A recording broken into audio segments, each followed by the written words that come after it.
عشرہ ذوالحجہ کی طرف جاتے ہیں اور اپنی بات کے خاتمے کی طرف جا رہا ہوں کہ یہ تو پوری باتیں میں نے لے لی، اب وہ 10 دن کے بارے میں ہم بات کرتے ہیں۔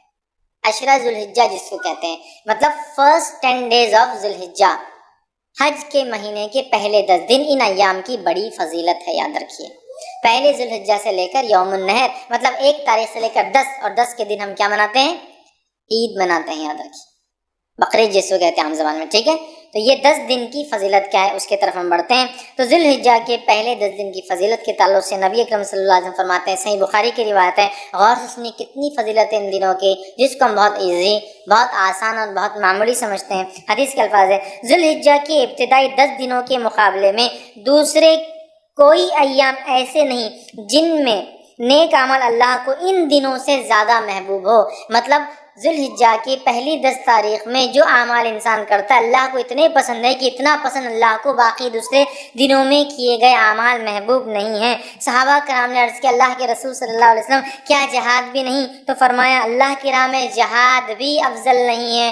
مطلب اتنا افضل ہے اس مہینے میں اعمال کرنا کہ ایک آدمی عام دنوں میں اگر جہاد بھی کرے تو ان دنوں میں کیے گئے اعمال کی برابری نہیں کر سکتا۔ تو آپ نے وہاں جہاد بھی نہیں، سوائے اس مجاہد کے جو اللہ کی راہ میں نکلے، جان بھی لے جائے، مال بھی لے جائے، جان بھی چلی جائے، مال بھی چلے جائے، وہ زیادہ افضل ہے، باقی کوئی عمل افضل نہیں ہے۔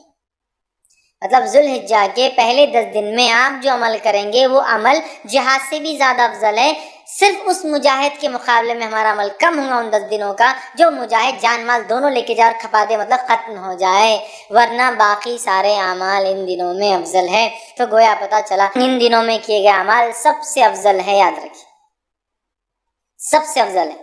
تو آپ جب پتہ چل گیا سب سے افضل ہے تو ہمیں خوب کوشش کرنا چاہیے۔ اور اس کے تعلق سے حافظ ابن حجر اسقلانی رحمہ اللہ لکھتے ہیں کیوں اللہ نے ان ایام کو سب سے افضل بنایا ہے، اور بڑی اچھی بات لکھتے ہیں، اور ایک حکمت، بڑی اچھی حکمت وہ لکھتے ہیں اور وہ فرماتے اور کہتے ہیں، اللہ تعالیٰ نے عشرہ ذوالحجہ، پہلے ذوالحجہ کے پہلے 10 دنوں کو اس لیے فضیلت اور شان اور شوکت بخشی ہے، اس کا سبب یہ وہ لکھتے ہیں، یہ وہ دن ہیں جن میں ساری عبادتیں ایک ساتھ مل جاتی ہے، یہ وہ ایام ہے، یہ وہ مہینہ ہے جس میں ساری عبادتیں مل جاتی ہے۔ توحید تو ہے، ایک مسلمان چلتا ہے، نماز، روزہ، صدقہ اور حج، سب چیزیں ایک ساتھ آتی ہے اس مہینے کے اندر۔ اس کی اسپیشلٹی ایسا ہے، اور کوئی مہینہ نہیں ہے سال کا جس میں ساری عبادت ایک ساتھ آئے۔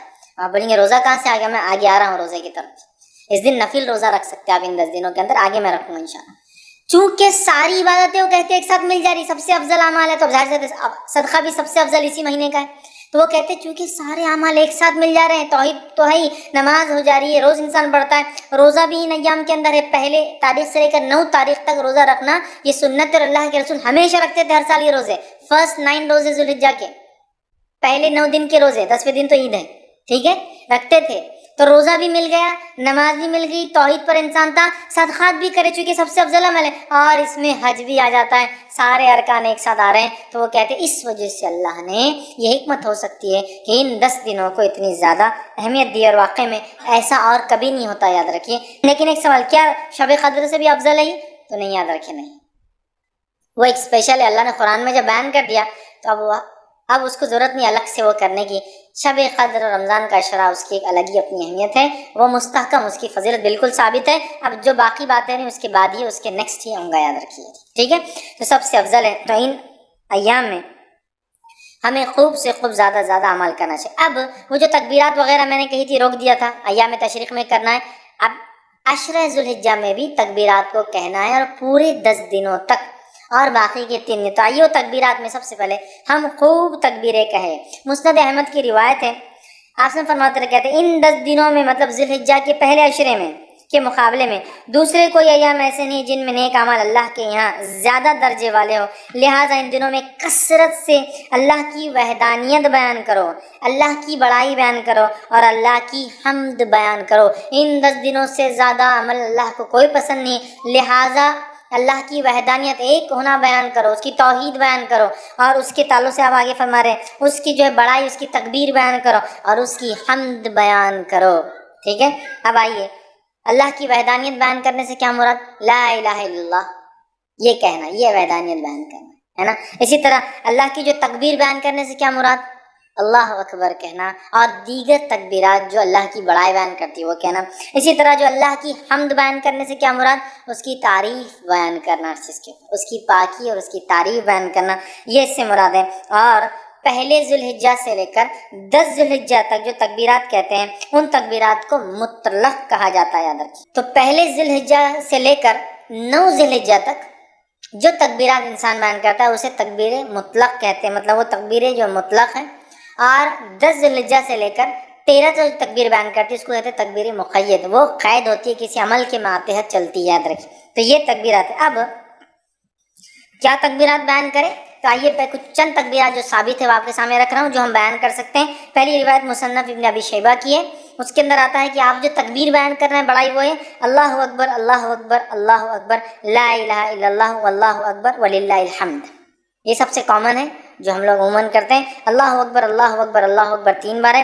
لا الہ الا اللہ، نہیں کوئی معبود سوا اللہ، اللہ بڑا ہے اللہ بڑا ہے اللہ بڑا ہے، نہیں ہے کوئی معبود سوا اللہ کے، واللہ اکبر اور اللہ بڑا ہے، وللہ الحمد اور ساری تعریف اللہ کے لیے. تکبیر اور اللہ کی حمد دونوں ایک ساتھ آ گئی. یہ سب سے مشہور اور معروف ہے، یہ آپ پڑھ سکتے ہیں. دوسرا جو پڑھ سکتے ہیں جو ثابت ہے وہ یہ ہے الفاظ اللہ اکبر کبیرہ، ٹھیک، اللہ اکبر کبیرہ والحمد للہ کثیرہ وسبحان اللہ بکرۃ واصیلہ. دوسرا آپ یہ کر سکتے ہیں اللہ اکبر کبیرہ والحمد للہ کثیرہ وسبحان اللہ بکرۃ واصیلہ، یہ آپ دوسرا کر سکتے ہیں. تیسرا آپ جو کر سکتے ہیں اللہ اکبر اللہ اکبر اللہ اکبر کبیرہ، اللہ اکبر اللہ بڑا اور اللہ سب سے بڑا ہے، یہ بھی ثابت اللہ اکبر اللہ اکبر کبیرہ. ٹھیک ہے. اس کے علاوہ جو ثابت ہے فتح الباری میں جو روایت آتی ہے اس میں یہ ہے اللہ اکبر اللہ اکبر کبیرہ اللہ اکبر، یہ الفاظ بھی جو ہے آپ ادا کر سکتے ہیں.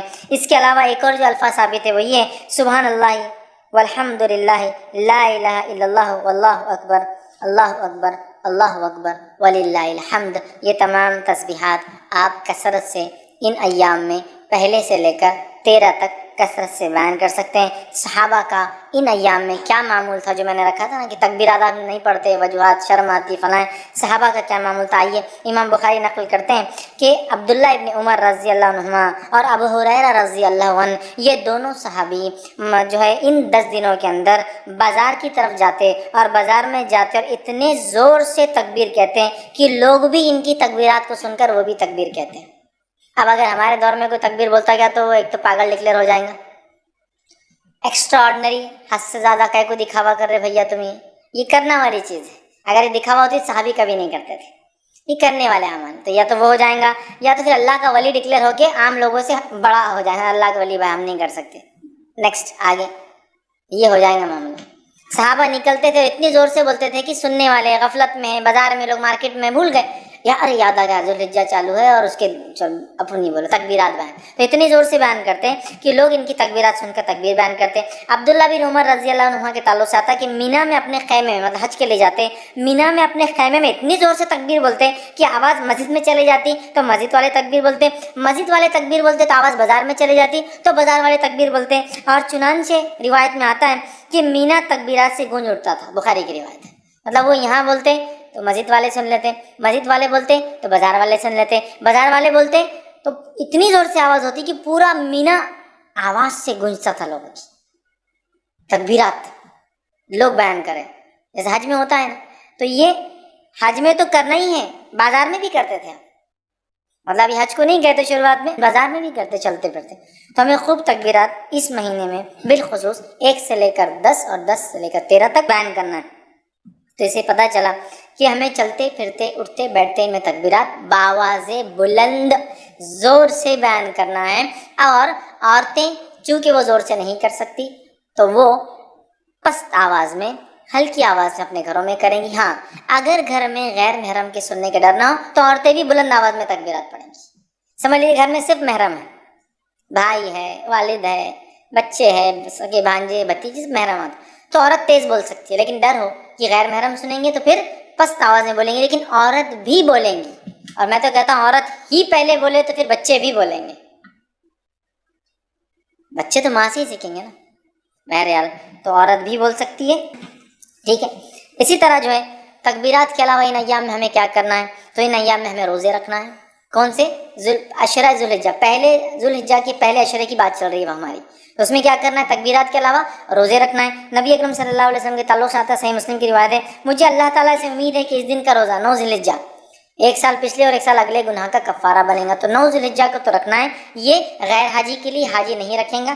اس کے علاوہ ان مہینے کے اندر جو روزے آپ رکھیں گے اس میں ایک روزہ جو مشہور اور معروف ہے وہ یہ ہے، جس کے تعلق سے روایت اس طرح سے آتی ہے، سنن ابو داؤد کی روایت ہے کہ آپ سے کی زوجہ مبارک جو ہے ایک زوجہ فرماتی اور کہتی ہے کہ نبی اکرم صلی اللہ علیہ وسلم جو ہے ذی الحجہ مطلب 9 ذی الحجہ کا روزہ، اس کے بعد جو ہے یوم عاشورہ کا روزہ، ہر ماہ کے 3 روزے، اور ایک روایت میں ذی الحجہ کے پہلے 9 روزے، 9 ذی الحجہ عرفے کا روزہ، اور جو ہے 10 محرم کا روزہ، اور ایام 20 مہینے کے 3 روزے کبھی نہیں چھوڑتے. اور ایک روایت میں الفاظ ہے آپ صلی اللہ علیہ وسلم پہلے 9 روزے ذی الحجہ کے پہلے مطلب پہلے عشرے کے پہلے 9 دن کے روزے اور 10 محرم کا روزہ، اور اسی طرح ایام 20 مہینے کے 3 دن 13، 14 اور 15 یہ روزے کبھی نہیں چھوڑتے. تو اس روایت میں 9 روزے کے تذکرہ ہے، پہلے 9 روزے، تو پتہ چلا اس مہینے میں روزے بھی رکھنا چاہیے. مسند احمد کی روایت ہے، آپ نے فرمایا کہ تعلق سے آتا ہے، فرمایا آپ صلی اللہ علیہ وسلم کبھی 4 کام نہیں چھوڑتے: عاشورے کا روزہ، عشرہ ذی الحجہ کے 9 روزے مطلب پہلے عشرے کے 9 جو ہے دن کے جو ہے فاسٹنگ روزے، اور مہینے کے 3 روزے آپ صلی اللہ علیہ وسلم، اور فجر کی 2 سنتیں. 4 عمل کبھی نہیں چھوڑتے. اس میں بھی کیا آ گیا؟ 9 روزے آپ صلی اللہ علیہ وسلم کبھی نہیں چھوڑتے تھے. تو عشرہ ذی الحجہ میں روزہ بھی رکھیے، تکبیرات، روزہ، 9 روزے رکھ سکتے ہیں، 9 نہ بھی ہو پائے تو کم از کم ایک تو ضرور رکھیے، عرفے کے دن کا روزہ. ٹھیک ہے، یہ بھی جو ہے اس میں عمل کرنا ہے. اس کے علاوہ چونکہ اس مہینے میں کیے گئے سارے اعمال افضل ہے، لہٰذا نفل نماز کا خوب اہتمام کرے. نفل نماز کے فائدے جو آتے ہیں صحیح مسلم کی روایت میں اس طرح سے آتے ہیں: اللہ تعالیٰ کے لیے اپنے سجدوں کو لازم کر لو، بے شک جب بندہ سجدہ کرتا ہے تو اللہ سبحانہ تعالیٰ کہ اللہ جو ہے سجدے کے ذریعے اپنی طرف تیرا ایک درجہ بلند کرتا ہے، اور اس سجدے کے ذریعے تیرا ایک گناہ مٹا دیتا ہے، اور یہ سال کے ہر وقت ہو سکتا ہے. تو لہٰذا یہ نفل نماز کے فضائل ہے. تو خوب ان مہینوں میں کیا کریں ہم؟ زیادہ سے زیادہ پہلے تو 9 روزے رکھنے کی کوشش کریں، کچھ نہ تو ایک نفل نمازوں میں اہتمام. فرض تو بہرحال کرنا ہی ہے، اس میں کوئی شک ہی نہیں ہے. نفل نمازوں کا کثرت سے اہتمام، اسی طرح تلاوت قرآن کا کثرت سے اہتمام، اس لیے کہ ہر حرف پہ 10 نے کیے، اور اس سے زیادہ کیا بہتر ہو سکتا ہے کہ ہم ذی الحجہ کے پہلے عشرے میں عمل کریں جو سب سے زیادہ افضل عمل ہے. تو آپ وہ کیجیے. صدقہ دینا، اس لیے کہ صدقہ بڑا افضل عمل ہے، صدقہ بھی دیجیے، اس لیے کہ اس 10 دن میں کیے گئے عمل سب سے افضل ہے. لہٰذا خوب جو ہے صدقہ آپ کیجیے، اور دیگر جتنی نیکیاں ہو سکتی وہ کریں، اور بالخصوص گناہ کبیرہ سے اور حرام کاموں سے اپنے نفس کو بچائیں. بالخصوص گناہ کبیرہ سے اور حرام کاموں سے اپنے نفس کو بچائیں، اس لیے کہ محترم اور حرمت والے مہینوں کو پاس اور لحاظ رکھنا یہی ہے کہ اس میں ہم گناہ اور معصیتیں کام نہ کریں، نیکیوں میں اضافہ کریں. تو جہاں ہم نیکیوں میں اضافے کی میں بات کر رہا تھا اب تک، تو یہاں گناہوں سے بچنا بھی بہت زیادہ ضروری ہے، اس لیے کہ یہ ایام میں کیے گئے اعمال سب سے زیادہ افضل ہے. لہٰذا خوب نیکی کا ہم اہتمام کریں، اور خوب اپنی نفس کو گناہوں سے بچائے، وہ چاہے ذی الحجہ کا مہینہ ہو یا دیگر اور 3 مہینے، مطلب ٹوٹل 4 مہینے حرمت والے. ان چاروں مہینے کا احترام کرے، حرمت کا پاس و لحاظ رکھے، گناہ اور معصیت سے اجتناب کرے، بالخصوص کبائر سے اپنے آپ کو بچائے. اسی طرح نیکیوں میں اپنے آپ کو آگے بڑھانے کی ہم جو ہے خوب سے خوب جو ہے کوشش کریں، اور بالخصوص وہ جو اعمال ہمیں بتائے گئے ان ایام میں کرنے کے، ان اعمال کو ہم جو ہے کثرت سے کرنے کی کوشش کریں، زیادہ سے زیادہ نیکی کریں، اور زیادہ سے زیادہ گناہوں سے اپنے نفس کو، اپنے آپ کو بچانے کی کوشش کریں. اب آئیے آخر چند کلمات کہ ان ایام میں جو مخصوص دن ہیں ان کے کچھ نام آپ کے سامنے رکھ دیتا ہوں تاکہ بات سے واضح ہو جائے. جو ہے پہلے عشرے کو جو ذی الحجہ کا ہوتا ہے یا ذی الحجہ کا ہوتا ہے اسے کہتے ہیں عشرہ ذی الحجہ.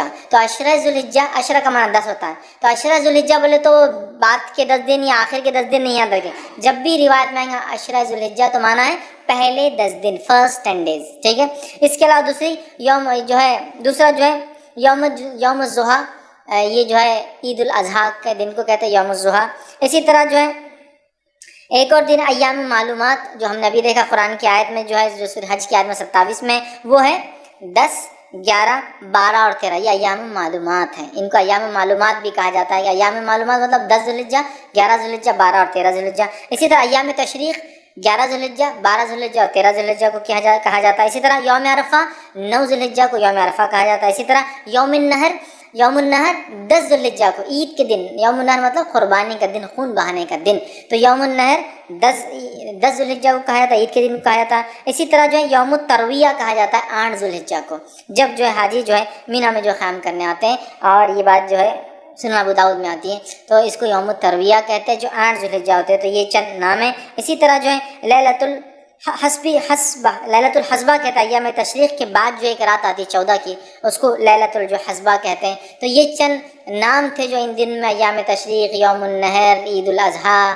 اور اس طرح سے ہم لوگ سنتے ہیں عام طور سے۔ تو یہ وہ چند چیزیں تھیں جو میں نے بہتر سمجھی کہ آپ کے سامنے